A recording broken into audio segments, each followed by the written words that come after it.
See, sometimes when I'm craving a vice, like let's say junk food, Pizza Hut, right? I know it's not good for me, but I'm really craving it. And what I do sometimes is I make my dream order.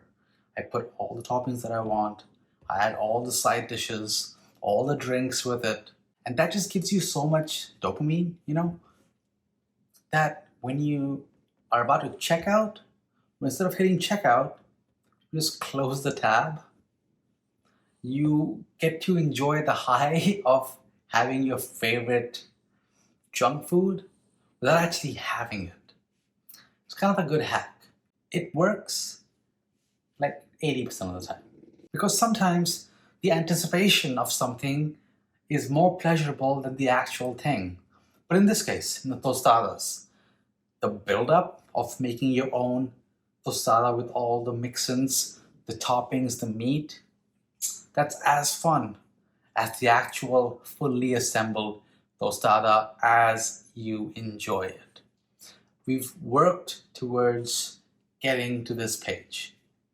We worked just like the Marvel phases to come to this final stage. We've made pico, guac, refried beans, tomatillo salsa, and now we are about to just bring it all together with an amazing meat mixture to go over tostadas, right? So let's make that meat mixture now. It all starts with oil in a pan and some onions. Let them sweat, and as they start to turn translucent, start to soften, add in your ground beef. This here is lean ground beef. You want to, of course, break this up into as small chunks as you can until there are no chunks remaining, and cook this down until there's no pink spots. Season it up with salt and pepper and cook out any excess water that must be releasing from the meat. Now it has all browned up, so add in your paprika. It's going to add a lot of color along with your ground coriander and a mixture of oregano and ground cumin. You're also going to need some minced garlic and tomato paste. And all this is going to take this meat to a whole other level. Mix this up really well. The color is going to change, and you want to cook out these spices and the tomato paste. It's going to intensify the flavor. You can taste and adjust for salt, but you can hold off as well. Add some chicken broth just to create a bit of a gravy, then bring that up to a simmer. You want to then lower the heat and then gently simmer this so that at the end you get a really nice thick kind of sauce.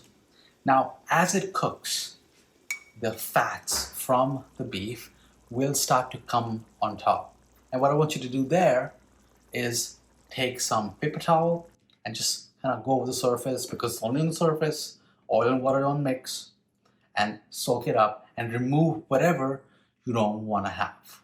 I'm really happy with how this is looking. In addition to the spread that you see here, everything is waiting in anticipation, what I talked about at the beginning. So let's start. Tostada goes down, and then a nice thick slather of the refried beans. And you can see the texture in the beans really makes a big difference. Then add in a nice spoonful of your meat right down the middle, and then add your guac and your pico. Now you can also put cheese. It really is your tostada. So you can also put meat and then cheese so that the heat from the meat and the beans melt the cheese, but you still get the texture of the cheese because it's going to be like kind of half molten. And you can also, of course, use the salsa verde that we made earlier. Spoon that all over, and for me, the more the better.